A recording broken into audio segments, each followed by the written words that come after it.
Hello YouTube, how are you people? My name is Kevin Gannett, and today I'm giving you guys my 2-month review of the iPhone 12 Pro.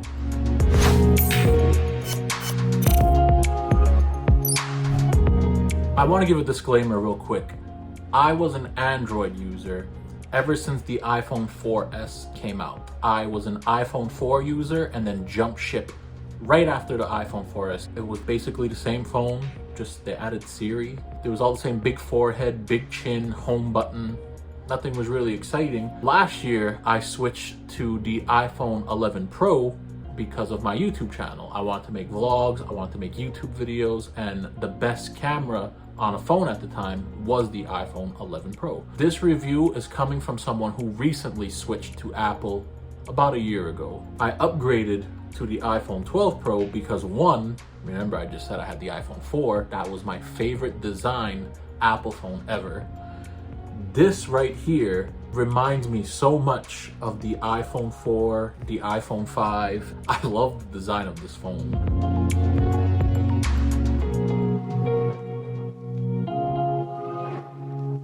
The design of the iPhone 12 Pro is something, looking at videos, looking at pictures, won't do it justice. Go into a Best Buy, go into a phone store, and just hold it. Just see what it feels like in your hand. You might like the aluminum feeling better, you might like the stainless steel feeling better. The squared off feel of these phones is absolutely amazing.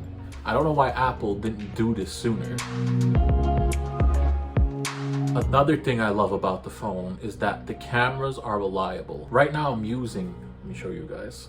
I am using Lena's iPhone 12 mini to record this video. I don't have any worries, I don't have any dropped frames, I don't have any issues. The phone is recording at a smooth 4K 30, and I've never had problems using 4K 60 either on any iPhone that I've had.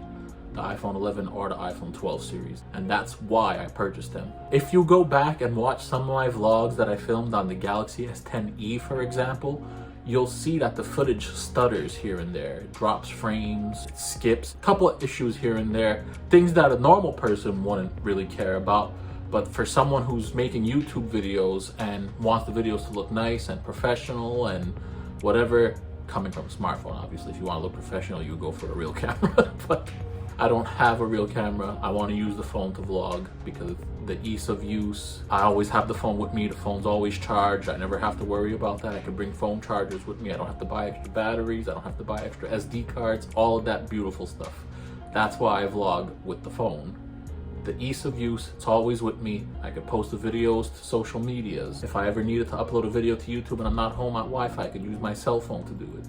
So I like using the phone for vlogging and as my dedicated camera. Do we need to talk about speed anymore? Like, I remember watching those old videos of like, they put two phones near each other and like press the phone button to see what app would open up. Do we need to do that anymore? Is that like still necessary for 2020, 2021? I think phones have gotten so fast and reliable at this point that doesn't make sense to do that anymore. Like, you're saving fractions of a second. I'm not gonna bore you guys with that. What I want to talk with you guys about is the overall experience of using the iPhone. And in the 2 months that I've been using the 12 Pro, it's been both amazing and bad. The amazing things that Apple has going for itself is the fact that you never have to think about anything working. You press a button, you download an app, you're not getting any errors, you're not getting this app is not compatible. You never really have issues with iPhones. This iPhone and the 11 Pro that I had before this, I've never really had any issues for everyday things, for Instagram, for Twitter, for YouTube. The phone just works. And I guess that's why so many people swear by Apple and swear by the iPhone. You don't really have to do anything. It's just, it works. You open it, you take it out of the box, you sign into your Apple account, and you're pretty much good to go. The phone has been amazing in that regard because everything I've done with the phone, I've never really had a hard time with it.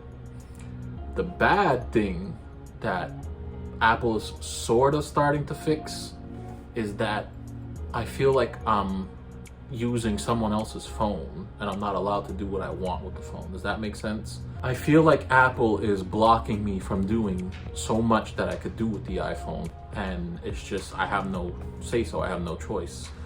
I would kill for an icon pack. I tried doing those customization things that you could do with the iPhone, like where you open shortcuts and change the app icon one by one.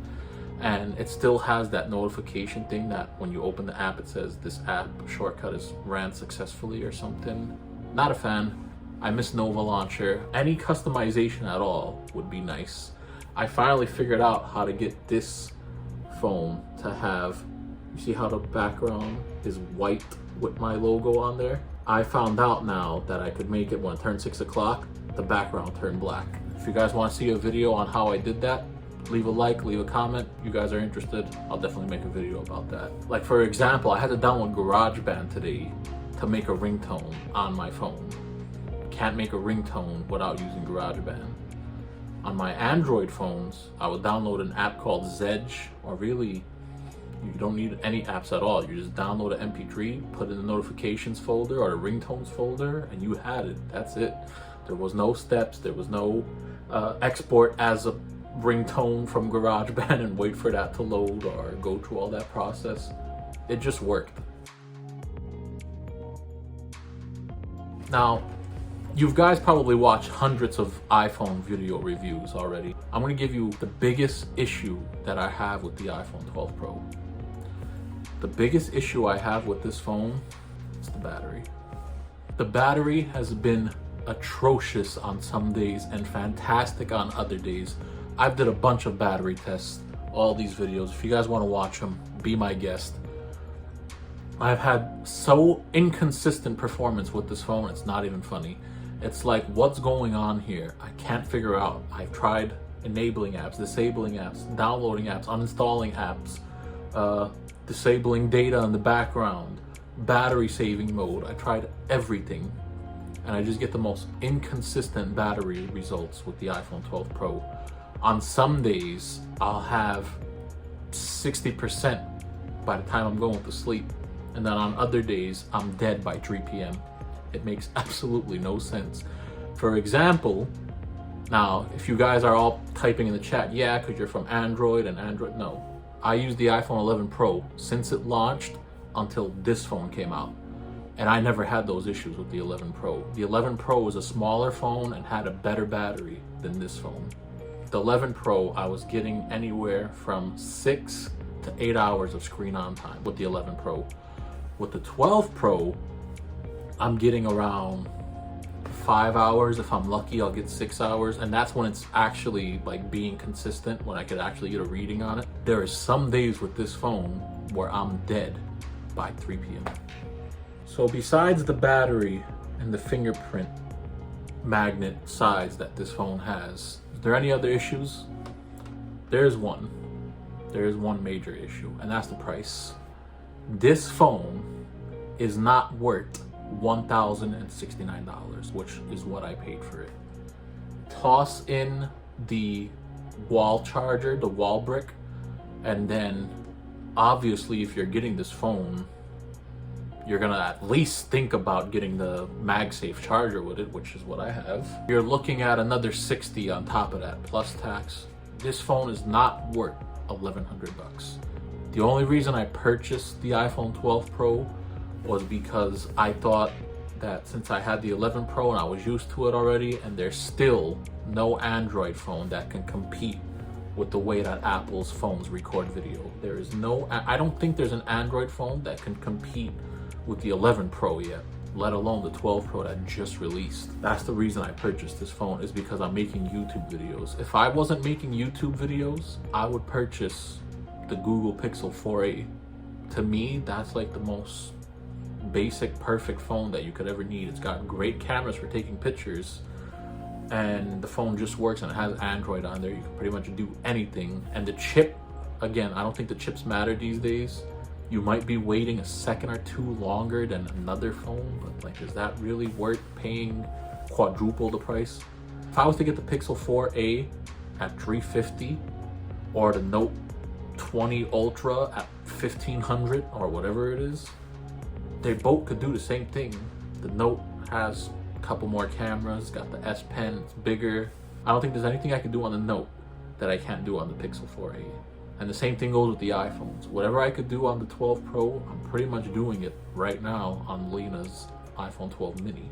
The reason I got the 12 Pro is because since I'm vlogging, the extra camera comes in handy, the extra RAM is nice, it's got the Pro RAW features that I may or may not use, but I figured it's better to go from the 11 Pro to the 12 Pro than the 11 Pro to the 12 or the 12 mini. And I can only imagine the 12 mini's battery is much worse than 12 Pro that I got. What's my final verdict on the iPhone 12 Pro? If you're buying a phone just for the cameras, the 12, if you want to save some money, you could get the 12. But by the time you upgrade it to the 128 gigabytes, you're like 100 and change cheaper than getting the 12 Pro. You might as well get the 12 Pro because it has the extra RAM and the extra camera, and it's got that sweet matte back finish. I'm happy with the iPhone 12 Pro because it does its job of what I purchased it for. If I wasn't vlogging though, I would never purchase it. I don't understand what's with people's infatuation with the iPhone. I've been looking, if you guys follow me on Instagram, if you're not following me, you should. If you guys see what I post on Instagram a few times, I really miss Android. I would do anything to have the iPhone with Nova launcher and icon packs. It would be the ultimate phone. Obviously, I don't want the notch, but I mean, I'm dealing with it because of what I could do with the phone. If I wasn't vlogging on the phone, if I had a dedicated camera and was used to that lifestyle of bringing an extra camera with you and extra batteries and memory cards and stuff, I would have had a $350 phone already. That's gonna be it from me, guys. Thank you guys for watching. If you liked the video, give it a thumbs up, subscribe so you don't miss the next video. My name is Kevin Yanis. Peace out, stay safe, be careful out there. Happy New Year. See you guys in the next video. God bless.